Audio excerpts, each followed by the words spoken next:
Hello, everybody. It's the Rotoworld Football Show. It's October 24th, 2023. I had to think about what year it was.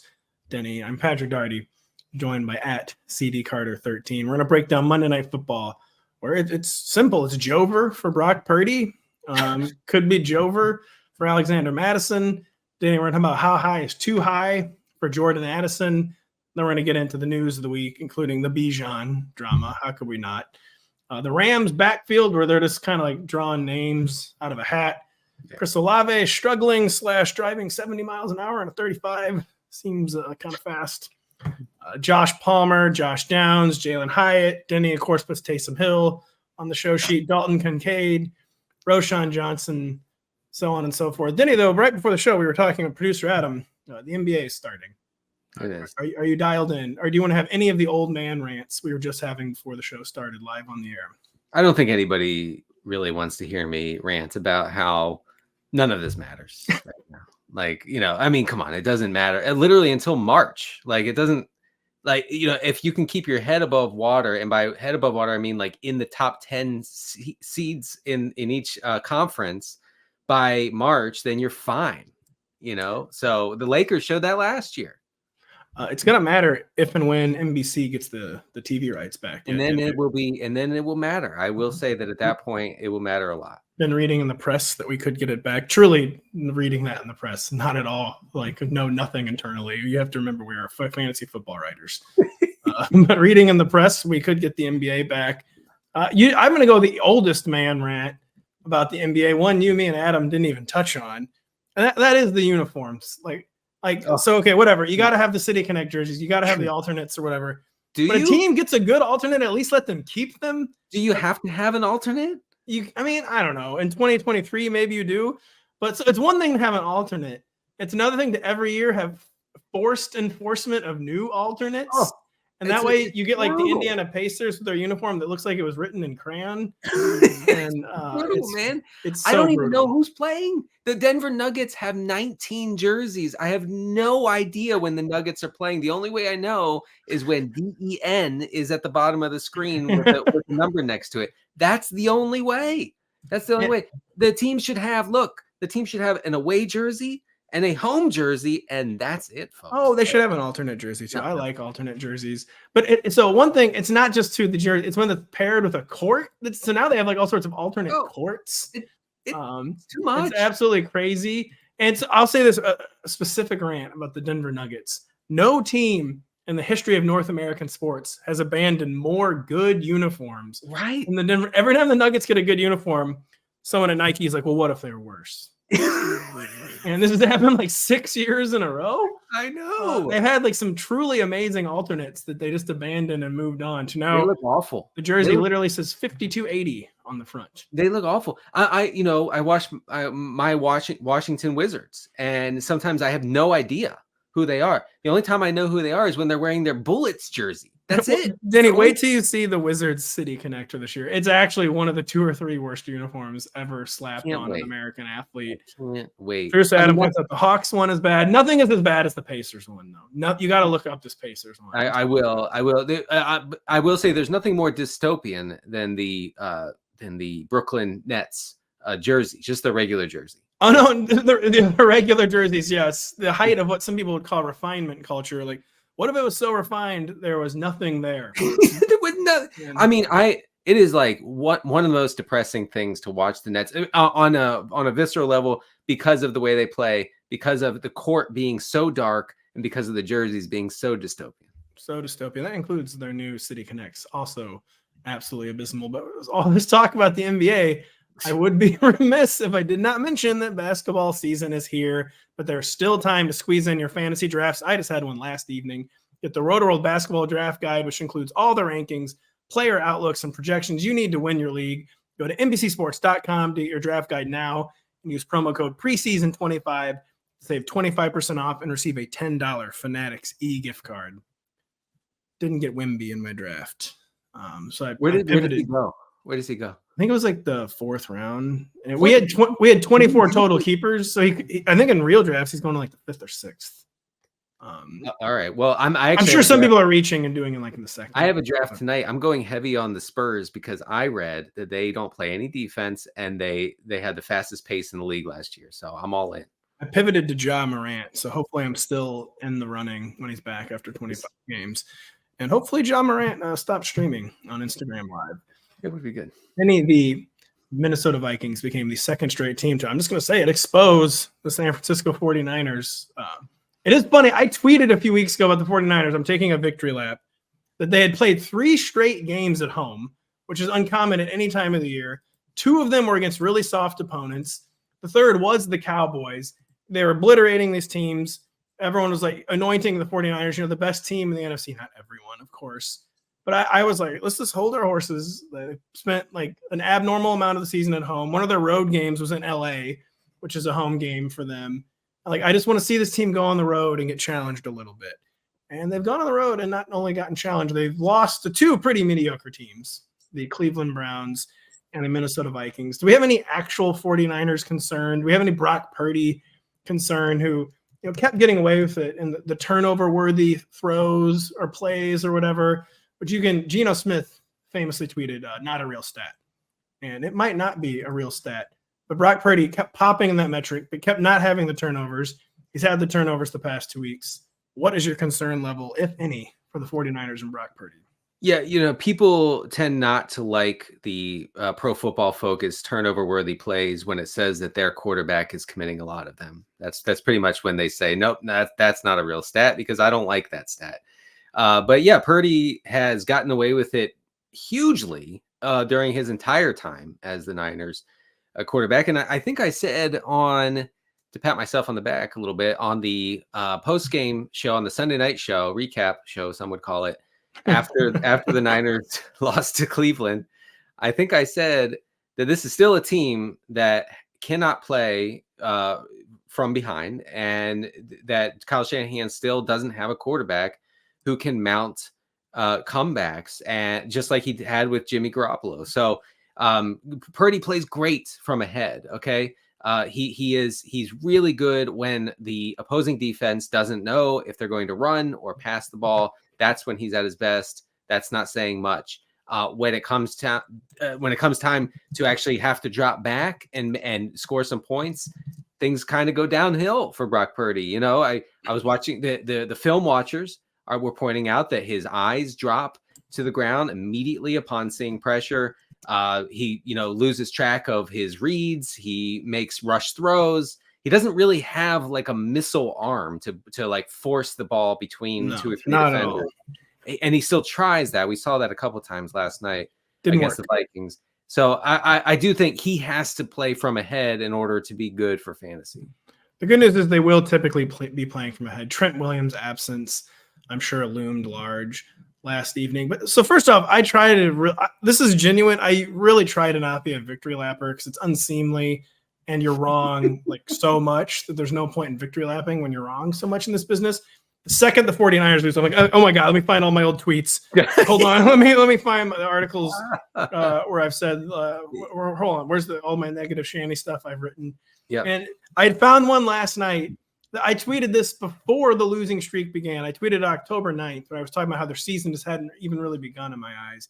And I really think this is my official Brock Purdy take, or excuse the very tongue-in-cheek language, where I said, I believe he's a great functionary of the beloved leader, Kyle Shanahan, but he's probably bound to become a liability at the most inopportune times. And that speaks to what you said. He's just not a come-from-behind quarterback right now. He doesn't have the physical skills to be that. He might still have the weapons where it doesn't matter.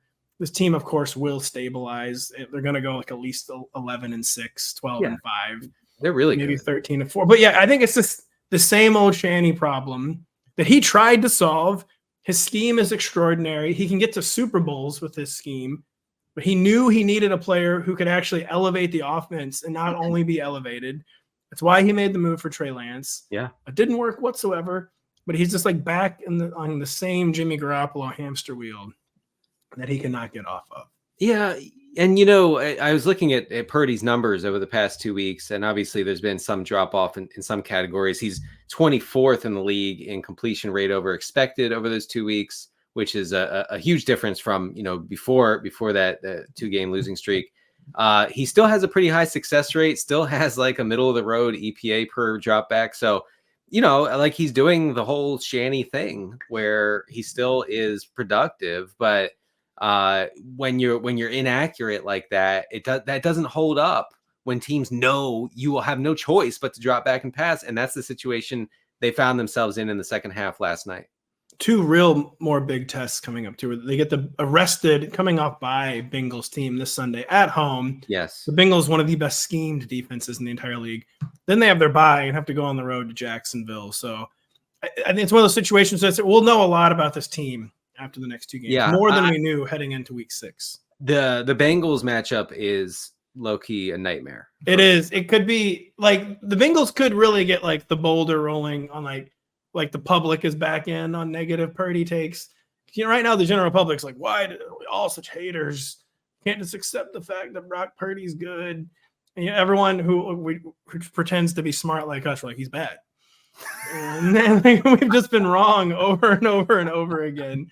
If he has another similar game against the Bengals, I think even the public will start to be like, what's the deal with this Purdy guy? I might look, what a success rate. Well, look, when you base a quarterback's entire existence on quarterback wins, then you tend to get these sort of takes where it's like they're winning. So what? Like you get with Desmond Ridder. Desmond Ridder has been terrible. Yeah, and I get Falcons fans saying we're 4-3. Sorry if you're triggered. Yeah. I'm like, well, come on. He's worse than the ultimate. Brock Purdy has bad game once, and then I spend 55 minutes of a podcast. He's just bad. He's just bad. The truth is probably somewhere in the middle. Yeah, what I'm trying to say at the joke is that I'm piling on. I know he's not as bad as I'm making him seem, but I do still firmly believe he's not as good as he had appeared. He's definitely not bad, but this whole thing about elite, come on. No. Oof, yeah, yikes. You want to talk about mega yikes. Yeah. And about mega yikes trying to guard Jordan Addison. 7 catches, 123 yards, 2 touchdowns, 60-yarder on Monday night. Was that a 60-yarder or a touchdown? I can't remember. Yeah. I was drafting in the first half of this game. He actually took it away from a Niners defender. I was drafting my NBA squad during the first half of this game. Just going to be totally honest with you. He has 4 touchdowns over the past 3 weeks, 2 of those without Justin Jefferson. I did wonder how much Jordan Addison's role would change without Justin Jefferson. It was status quo the first game against the Bears. Very, very disappointing effort against a really bad defense. Then with an extremely good effort against a really good defense on Monday night. How high? All 32 teams playing this week for some unknown reason, even though buys have started. There are no buys in week 8. With all 32 teams playing, how high, without looking at the rankings themselves, like intellectually, what do you feel Jordan Addison is? The wide receiver what? When I go inside, when I feel in my gut, I feel like he is definitely a top 20 receiver. Okay, I have him like 24, 25. I have him right. I think I might have him inside the top 24. So we're definitely getting there because it's not like the DNA of this offense has really changed as we saw last night. Even against the 49ers, they're going to throw 50 times, like if that's what it takes. And that's going to usually be what it takes with this defense. And usually be what that's how Kirk Cousins plays football. Right. And by the way, in 2 games without Justin Jefferson, Jordan Addison has a 20% target share, which is honestly not fantastic. We need to get that up. It's fine, but like that's why I'm not like screaming at you that Addison needs to be higher, because 20% target share is nothing to write home about. 40% air yard share is something that you may want to write home about. You may want to tell the family back home about that 40% air yard share. But the 20% target shares tends to look better in a pass heavy offense. I am breaking news here. And Minnesota has the 4th highest pass rate over expected this season. They've been over their expected drop back rate in 6 of 7 games. Basically, when they have to, when they can't just sit on the ball like they could against the Bears, they are going to drop back a lot. And I think we're going to get that more often than not. Dearest mother, I have gangrene. And they are going to take me leg. Also, Jordan Addison has a 40% air yard share. Tell Papa I love him. Play Addison in a GPP. Just tell Buster to keep the field tended until I get back. That's his younger brother, Buster. He's 11. He works on a farm in Montana. And Buster, by the way, rostered KJ Osborne per your advice. He did. That is the final hurdle to clear for Jordan Addison. Yeah, too many targets being ceded to what you might call busters: Brandon Powell, KJ Osborne. He needs to further consolidate these looks a little bit, and I think that he will. That was a coming out party, not just for fantasy managers, but also the Vikings coaching staff knows they can kind of lean on this guy in almost a Jordan Jefferson level capacity. So I think the target share, which 20% is not going to get it done, like you said. I think it will send more to probably that 25, 26% range. And we're going to get a lot of good stuff out of Jordan Addison. We're getting good stuff out of Alexander Mattison on Monday evening, where the Cam Akers takeover, I predicted it from the jump. Bad idea. Dead wrong. dead wrong. But then for some reason, it happened at like the most random time imaginable when they're trying to close out this elite defense last night. And Cam Akers wasn't looking good, but so obviously unmissable that Cam Akers was getting the most important touches of the game.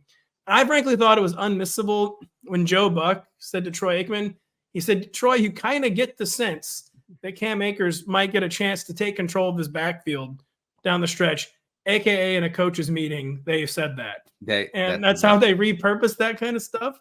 Like that to me was like unmistakably from the mouth of Kevin O'Connell to Joe Buck. I think you're right. I think you posted about that, and I couldn't agree more.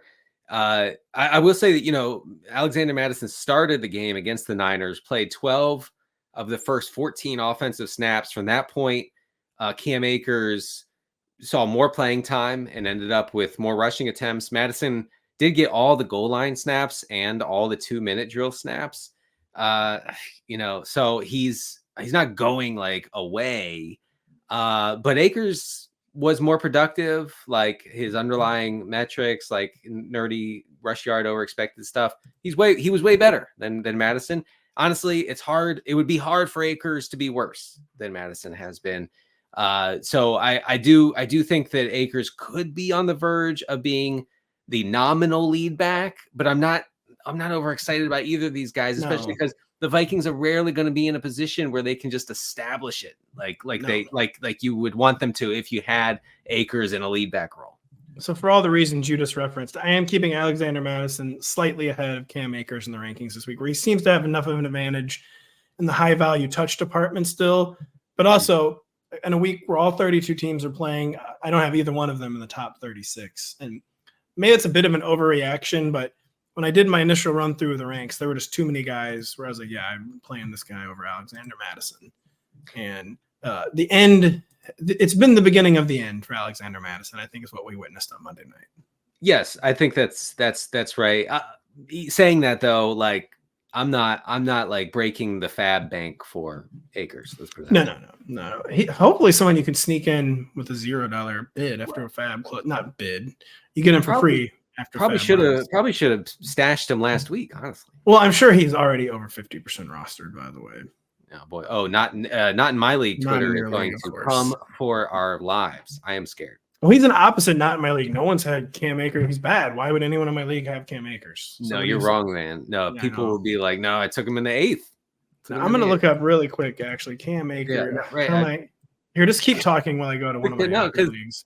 People really thought that Akers was going to be, and I did too for a bit, in the summer, was going to be the lead back in LA, and he had such a good end the last 3 or 4 weeks of the regular season last year. One of the more productive backs in the league. Anyway, what's his rostership percentage? 49%. So we were both kind of shockingly right, kind of wrong. That's not high. He got added a ton. He was getting dropped for the trade. Then there was kind of a wave of adding him back. Because people like me thought he was going to overtake Mattison. Yeah, there you go. Maybe up to 65, 70% this week. And could be wrong, like you said. Producer Adam, I got news for you. I'm going to do a promo right now. Denny, we'll be right back after this. It's an inter-conference clash on Sunday evening when DJ Moore and the Chicago Bears travel to Southern California to battle Justin Herbert and the Chargers. Get ready for kickoff when coverage begins at 7 p.m. Eastern, only on NBC and Peacock. I mean, a really interesting game with Tyson Bagent. We'll see if he can keep it rolling. And don't forget, find all your favorite NBC sports shows on Amazon Music. Just head to Amazon.com/NBC Sports. And with Bagent, man, it's like So on the one hand, I'm like, I feel for our NBC brothers. We got Tyson Bagent in prime time this Sunday night. But then, and when I'm doing the rankings, like, man, this guy's going to crash back down to earth tonight. But the fact that this is the Chargers just looms so large. Oh, This game is going to be like way, way closer than it has any right to be. the Bears are winning this thing. Let me look. The Bears are winning. I'm sorry. The prednisone hasn't totally knocked out my wheezing yet, Denny. So try not to make me laugh. Okay, all right. I'm gonna look. What's the? They're 8.5 favorites, the Chargers. So this mark it down, folks. Taysom Bagent leads the Bears to victory. Look, this Chargers team is just completely lost. You want to talk about garbage? You want to talk about a dogless team? This team has negative dog levels. No team has ever had less dog than these Chargers. It's insane. I tweeted this too, so we're just always let's just go through all of our recent tweets, Denny, and start reading them on the air. I mean, I'll do it. After the Chargers lost, it struck me very much as like the baby environment kind of emanating from Lincoln Riley's USC, where they lose. And it's like, we lost. It's not our fault. And USC, I don't know if you've been following this. USC has like the lowest dog levels of any team. Oh man, yeah. I have questions about Caleb Williams. I have questions. I actually don't have questions with Caleb, where he should have like got out there and like shook hands after they lost on Saturday, but he actually wants to win. He was sitting there like in a dazed stupor that they lost. It's more like everyone other than Caleb Williams. Yeah. Like, man, have you ever thought about just not being the worst defense of all time and maybe just beating these horrible Pac-12 teams? You ever thought about that? So they lost to Utah, correct? Utah is actually really good too. Utah has an amazing defense. I know this because I have played several guys against the Utah defense in DFS, and man, that has sucked. That's been terrible. Idea. Utah, I believe, is in the top 10, and they've beaten USC 5 of the past 6 times they've played.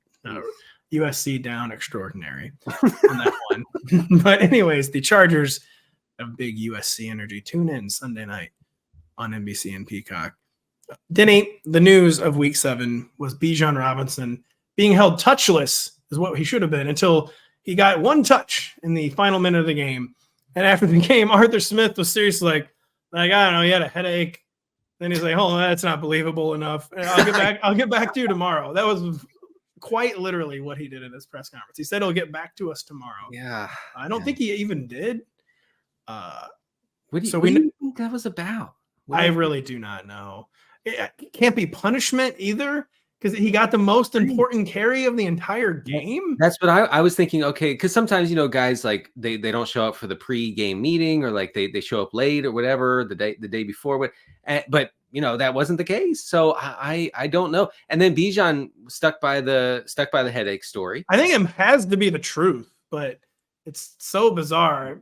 Nothing else makes sense. Is one reason why I'm inclined to believe the headache thing. But then why didn't they update the pregame injury report? It's not unusual for teams to update, even with illness. Teams will frequently update the injury report on Sunday mornings. The injury report had to be updated. Either way, freak occurrence. We don't think that will ever happen again. But Bijan was already trending in the wrong direction in the RB1 ranks. And again, you're here to say this several more times in the podcast. No buys this week. Has Bijan lost like all RB1 benefit of the doubt at this point? Yeah, I mean, I think a few weeks ago he was shaping up, I thought, as a reliable top end RB2 in PPR formats, because he has, usually he has a lot of involvement in the passing game. He runs a lot of routes.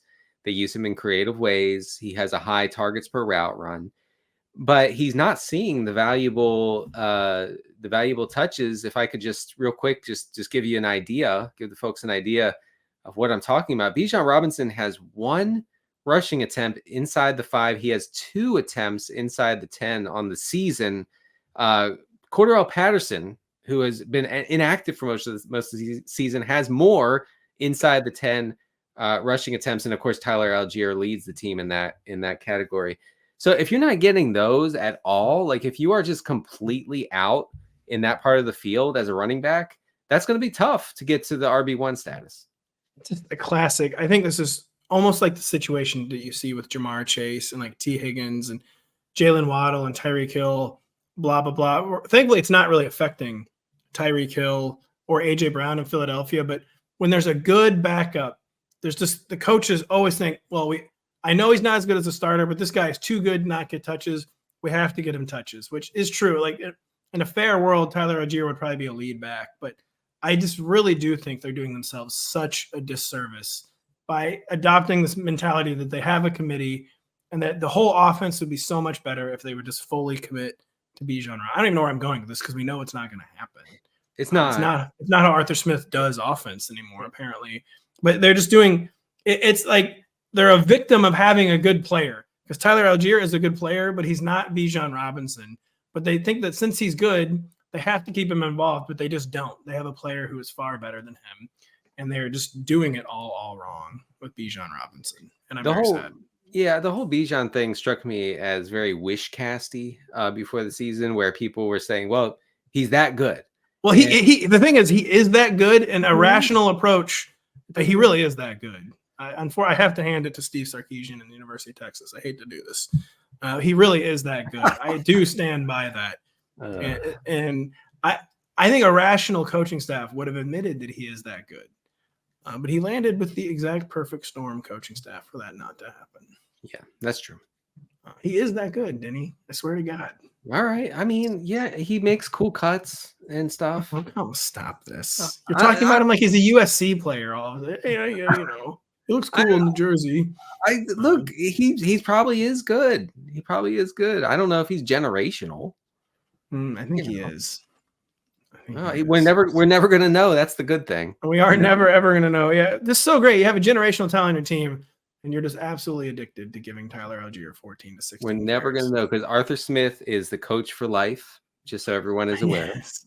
and Bijan Robinson, he's going to waste his rookie contract in this system.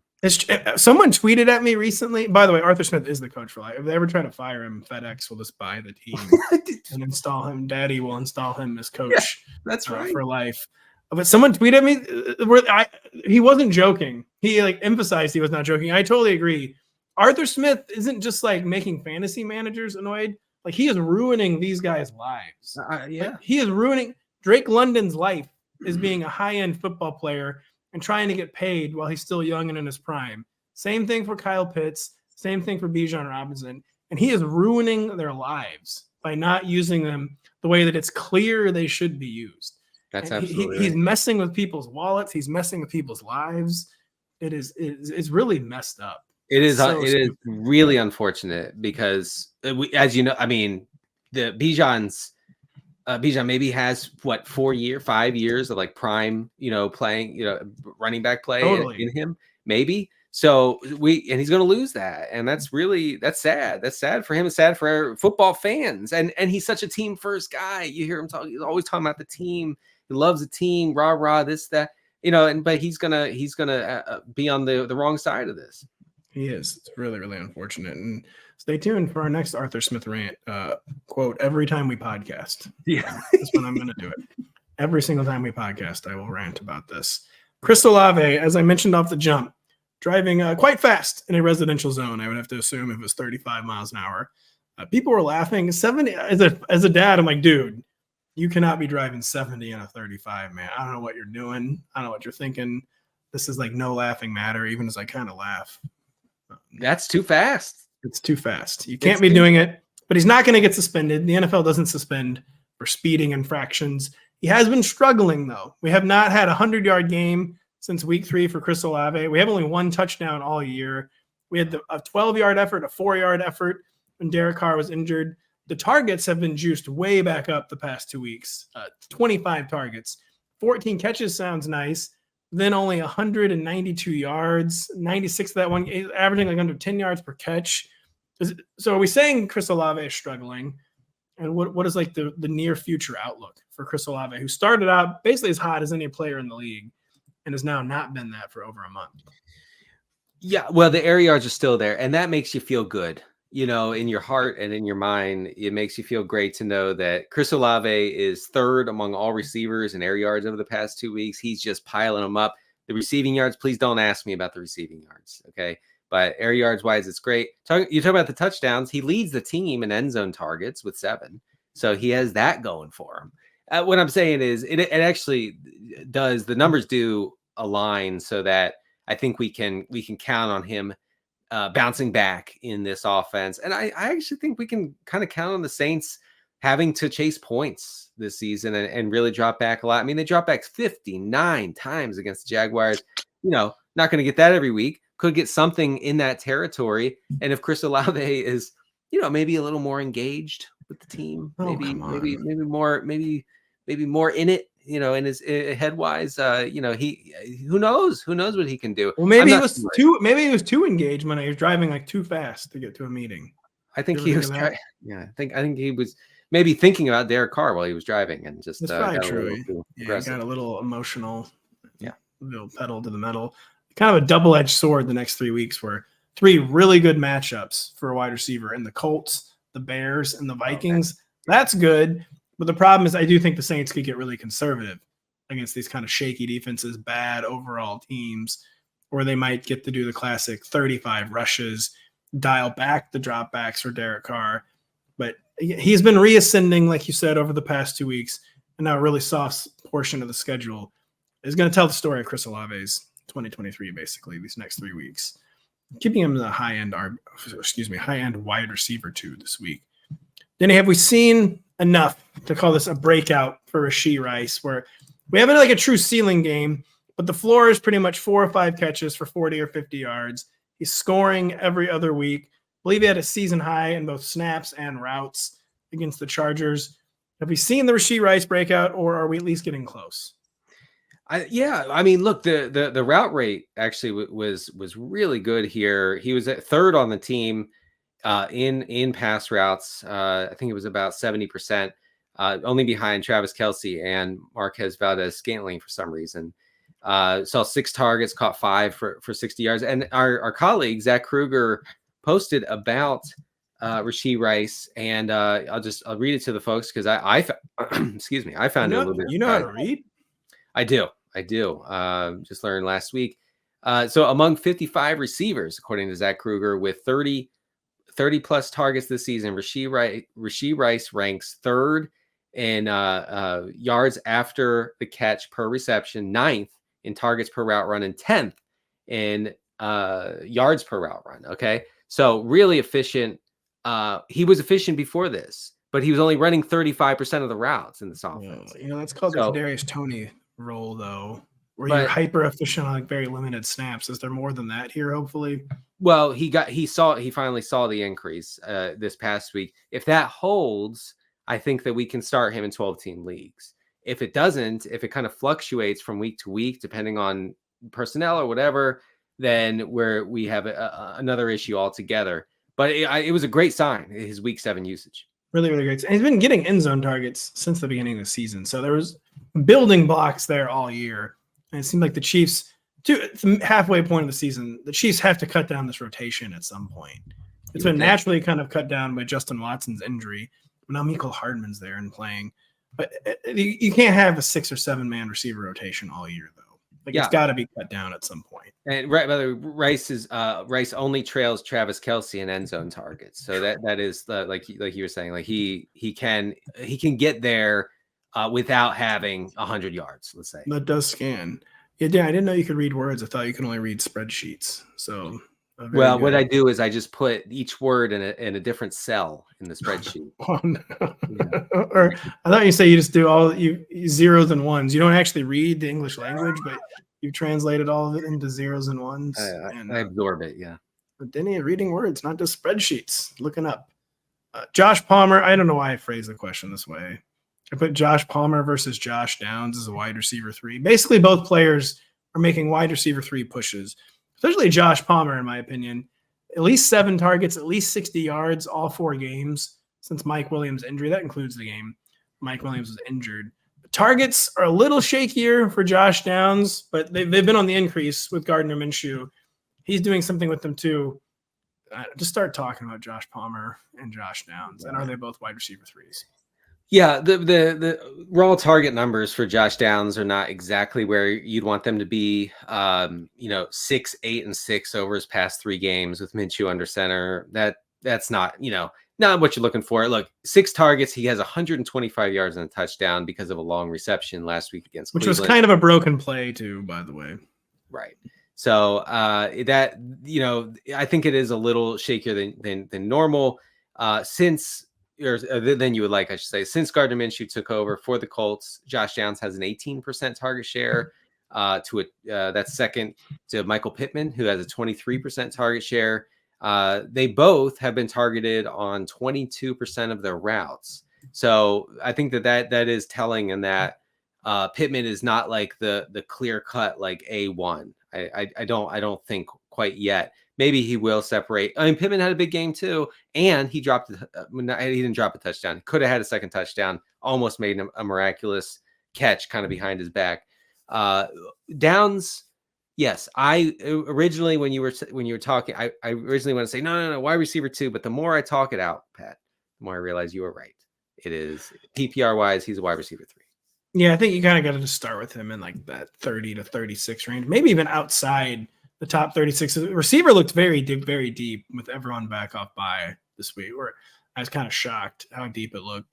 I think when the buys resume, Josh Downs might start sneaking in the top 36. But how do you feel about Josh Palmer? Where like the Chargers did everything they could to avoid this, and they're just back to Josh Palmer being the number 2 receiver. It's kind of like last week was different for the Ravens, but before week 7, it was the same thing. Ravens, no matter what they do, they always get back to Nelson Aguilar, he is inevitable. Yeah, Josh Palmer, 19% target share since Mike Williams left for the season, or was out for the season. Yeah, only 19%, 29% of air yards. Keenan Allen dominates in both categories. So he's like, he's not. His numbers are not overwhelming by any means, but the Chargers do pass quite a bit. Palmer really is not efficient, but they have no other choice here, I guess, other than to pepper him with looks when they can't force feed it to Keenan Allen. I will say, if Austin Eckler gets back to full health, obviously he's not at full health at the moment, that could really eat into the targets for Josh Palmer. Yeah, Austin Eckler, you need to spend more time rehabbing and less time making motivational videos. This is a hobby horse that I'm on. Austin Eckler spending too much time trying to be an influencer. Well, he is motivational. He's very, very motivated. Keenan Allen, by the way, he's been hurt, I think, by Mike Williams going out. And like the extra defensive attention teams can roll his way. Yes. It's only been 3 for 32, 7 for 85, 4 for 55, only reached 10 targets once in that span. He seems like he's missing Mike Williams. No, he is. And, the Chargers beat writers were pretty clear about that when Mike Williams went down. They said, this is not good for the way that they were using Keenan Allen. Keenan Allen was hot. He was red hot before Williams went down. Mike Williams' injury, I'm trying not to overstate it, Pat, but may have tanked the entire season for the Chargers. That I feel like combined with Justin Herbert's injury, where he playing with a broken finger seems to not be going terribly well for the young man. I don't think so. No. And he got it retaped. And why are teams like this? Maybe just give him like 2 weeks. Like a broken finger can heal in like 2 or 3 weeks. The season's over if they do. It's over. If you're doing like long-term damage to his hand, like just get the guy healthy. But a team will never quote just get the guy healthy. No, they will never do that. No. Is Jalin Hyatt beginning to break out, or at least becoming relevant? Kind of funny question when he has 9 targets over the past 2 weeks, but he's actually playing, which was a huge step he needed to consistently be out in the field. He's turned those 9 targets into 96 yards, a few long grabs. Is Jalin Hyatt becoming relevant, or is it just so hard to find relevance in this offense, and also so hard to find relevance when we don't even know who the quarterback is really going to be on a week-to-week basis right now? Well, yeah. So I think the good news is that his route participation rate is up almost 70% over the past 2 games. His air yard share is pretty insane, actually. 45% of the air yards over the 2 games with Tyrod Taylor under center. Darius Slayton is second with 23%. So big gap there in air yards. Obviously, you're going to be a volatile option when your ADOT is as high as his is, and you're getting these long downfield looks. The bad news for Hyatt is that the Giants' $120 million quarterback is set to return. By the way, it's $160 million. $160 million quarterback. he's set to return. And that's, let me tell you, that's bad news for everyone involved. It is. It's tough, man. Well, it's not tough. Are we being too meme-ish, or is it just accurate to say Tyrod Taylor looks like by far the Giants' best quarterback? Or are we getting too hot takey there? Look, I think you can look at the numbers, you can watch the film, whatever you need to do, you can do that and come away with the idea that at least Tyrod Taylor is a minimal upgrade over Daniel Jones, maybe even a big upgrade, because he throws deep and Daniel Jones simply does not do that. He refuses to do that. So that it comes down to that, basically. It really does. He just truly is a long-time listener to the show now. We always talk about how he grades out well in it, Daniel Jones, when the rare times he does throw deep, but nothing will change. Like the change in coordinator didn't do anything. Change in personnel hasn't done anything. Change in like game script hasn't done anything, even though they're a team playing from behind. Yes. Like nothing will get this man to throw deep. And really defenses, look, if we know that, I'm guessing NFL defenses know that, and they crowd both the line of scrimmage and the intermediate parts of the field because they know nothing is going over the top, right? So it's the opposite of how teams approach Joe Burrow and Josh Allen and Patrick Mahomes.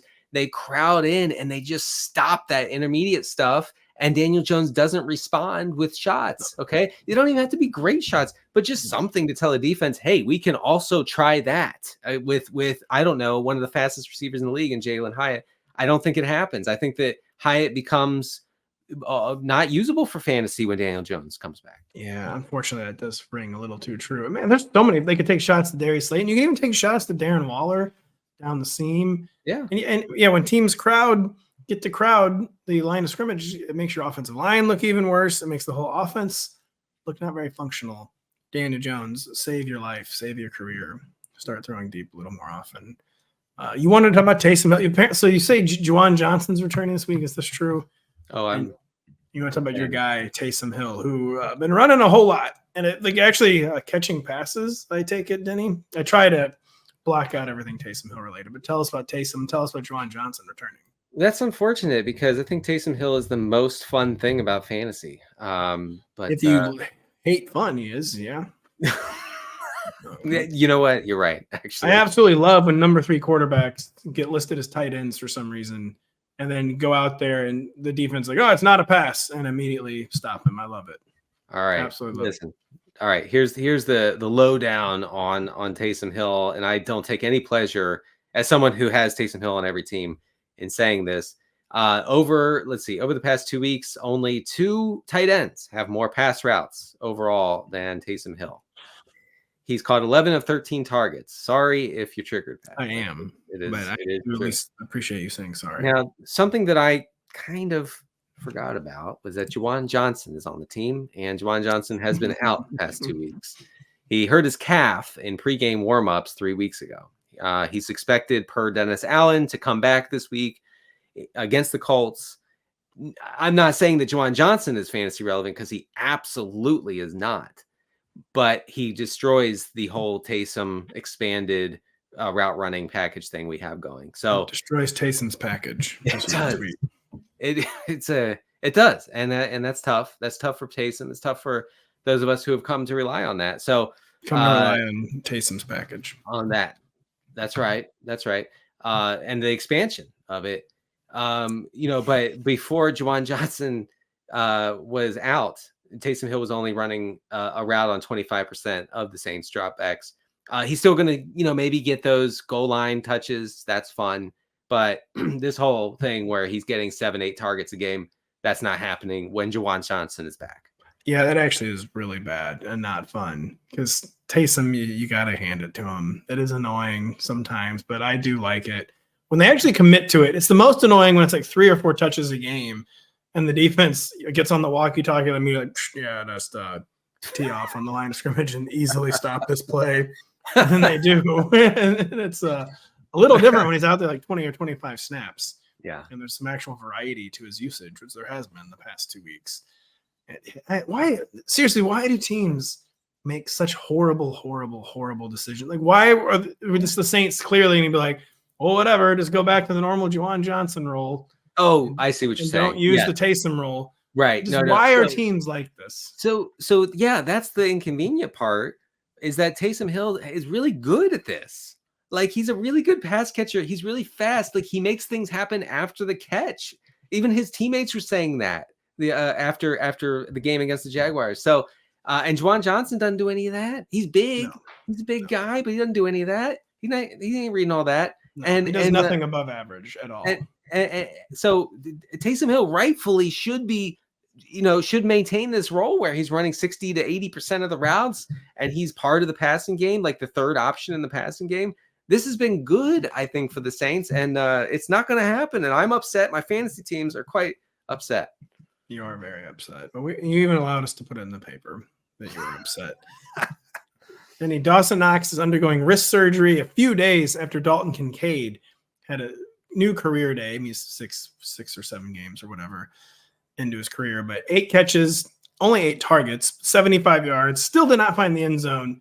But with Dawson Knox, I guess probably going on IR. I don't think we've officially announced that yet. Is Dalton Kincaid suddenly, after spending really the first 6 weeks of the season, like falling lower and lower in the rankings, is Dalton Kincaid suddenly back in the tight end 1 mix? I think so.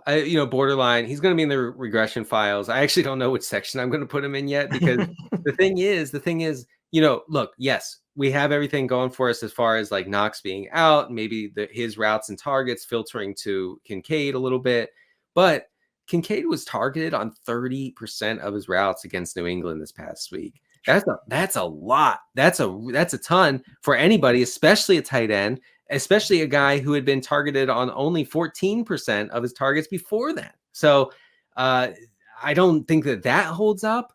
Also, there's a guy named Quentin Morris, and I'm not joking when I say no, that. If you didn't mention him, I was going to mention Quentin Morris. I think that Quentin Morris becomes somewhat interesting, like deeper leagues, and his involvement, I should say Kincaid's fantasy prospects kind of hinges on Quentin Morris and his involvement in the Bills offense. It doesn't sound right, but I've looked at the numbers, folks, and it is right. I wish that you were not kidding about that. It is borne out in the numbers that he is like unduly reliant on Quentin Morris's role. And just again, why are teams like this? Like, you use the first round pick, like okay, whatever. I don't care if he's not really blocking that well. Just get him out there. Like, honestly, it doesn't matter. Yeah. It doesn't matter. You think Darren Waller blocks anybody? Maybe he does. And there's also no, he doesn't. There's also this. So Gabe Davis struggles mightily against man coverage. We know that. We've known that for 2 years, 3 years now. Very powerful. Right. And so the Patriots play a lot of man coverage. And so they shut down Gabe Davis because Gabe Davis can't do anything against that sort of coverage. I think that helped filter some looks to Kincaid. So when they're playing a team that's not, locking down Gabe Davis with man coverage, I think that Kincaid becomes a little more volatile. I'm not saying that you can't play him. I just mean to say that, like, he's not seeing a 30% target per route run going forward. Well, I think what you're kind of saying too is that even with Dawson Knox probably out multiple games, there's still more moving parts than meet the eye when it comes to Dalton Kincaid. And it's not quite mission accomplished. By the way, I love Sean McDermott gaslighting us big time on Dawson Knox, saying, yeah, he's going to miss a very long time. Who knows? Indefinite. We don't know when he'll ever be back. He's not going on IR. Yeah, I know. Yeah, I just didn't know where that was going. No, I mean, that's it. I thought the prednisone had kicked in a little more. I still can't laugh. But I'm sorry. But I'm vowing to the American people to be able to laugh by the time Thursday's podcast. We need your laugh. Rolls around. We do, because right now I become an accordion when I laugh. Stop. It's really great. I'm going to make you laugh. You're going to make me stop. There can be no laughing. And no laughing. No funny stuff on this show. Final topic. Roschon Johnson finally seems like he's coming back from his concussion for a really soft matchup in the Chargers, but it's right after Deontay Foreman, who had been really underutilized by the Bears. 3 touchdown game against the Raiders, 2 on the ground, 1 through the air, looked very good doing it. Roschon Johnson we would have been super, super excited about him if he had been available for week 7 against the Raiders, but he wasn't. Deontay Foreman has this game. How do you break down the Bears backfield dynamic for week 8 and another very good matchup in the Chargers? Well, I do think that it could be just an even split. The Bears clearly are like dead set on this backfield being a split. And the reason I say that, Pat, is because Darrington Evans saw 12 carries to 14 carries for Deontay Foreman. I do think a lot of that was, I was unfortunately watched this game. A lot of it was closeout time. Deontay did get banged a little. He didn't come out of the game. So there were some extenuating things. It wasn't as much of a committee as it might appear. But he did get 14 carries. I struggle in my mind's eye to see Roschon Johnson taking a definite backseat to Deontay Foreman. I think that both they will together destroy each other's fantasy prospects. That feels unfortunately correct to me too. I have them both as really shaky flexes, but it's sad after a player has the kind of game Deontay Foreman just had. Or two would be really flirting with being maybe top 20. The Chargers' new thing this year is they're not quite as terrifyingly bad against the run, but they're terrifyingly bad against the pass. Yes. And they're basically bad they're bad against whatever you're good at. And the Bears are going to be run-based. Yeah. Man, what is going to – I think the Bagent thing could go really, really haywire. This way, really? Right? Yeah, I think it was like a classic calm before the storm. Like, hey, you got to hand it to the kid. He had a good start. And then you just remember there was Josh McDaniels. And even Brandon Staley's like, well, obviously we're going to just destroy Tyson Bagent's career this Sunday. Maybe not. Your posts about McDaniels have been on my mind because it is actually stunning. It should be like the top story. It should. The fact that Josh McDaniels prepared all week. We grinded hard to get our butts kicked by Tyson Bagent. Okay, a guy who did they lose to? Colorado School of Mines. Colorado School of Mines rocked his. I believe the Zoomers would say bleep. They rocked his bleep. And the Raiders got crushed. The Raiders, they didn't even threaten in this game. How is Josh McDaniels so bad? He's such a bad coach. It's stunning. And it would have been bad to lose to Tyson Bagent. There's no good loss to Tyson Bagent in his first career start. No such thing as a good loss. To be not competitive is genuinely astounding. And frankly, you should be fired. You actually should be fired. But they can't afford it to. No, right? They actually can't. That's my friend on Twitter, John Benny, tweeted that they literally cannot afford to fire him. That's a great position to be in if you're old Josh. It is. And I had one final thought on this. What was it? Oh, yeah. Raiders Twitter is this is not a joke, where they're debating what was the worst loss, the Tyson Bagent loss or the Jeff Saturday loss? Of course, folks may forget they lost to a high school coach last year. They did. Like 6 days after he left the high school sidelines, he still easily beat the Raiders. Easily. Yes, easily. And this was wow. Yeah, I actually forgot about that. Apparently, God, Raiders fans are down the worst. Maybe ever. That is tough. They're down as bad as me without the prednisone. It's kicking in. It's kicking in. It shows. It's not. It is kicking in. I was worse. I gotta be honest. I took the first dose. I was a lot worse before this. Right. By Thursday, I'll be laughing and lolling and rolfing and LMAOing. Am I right, folks? Am I right? I'm trying not to laugh because I don't want to make you laugh. People have no idea how many coughing fits I've muted today. Oh, I mean, Pat's struggling. Guys. I am struggling a little bit, but not struggling because it was a great show with Denny Carter. We hope you enjoyed it. We hope you found some actionable information. We know you'll find some actionable information in Denny's regression files come out on Wednesday. My rankings that come out on Thursday. Our Week 8 preview with Kyle Dvorak also on Thursday. Denny's Q&A Fridays at 1 p.m. Eastern, correct? Yep. Check out Denny on the Fantasy Football Happy Hour on Friday with Matthew and the gang. Stuff from everyone on the site. Zach Kruger, Lawrence Jackson, Eric Samolsky. Just a lot of amazing stuff. And, of course, really busy news week. Keep it locked to Rotoworld.com for the news. For Denny Carter, I am Patrick Daugherty. Thank you for listening. We will be back later this week.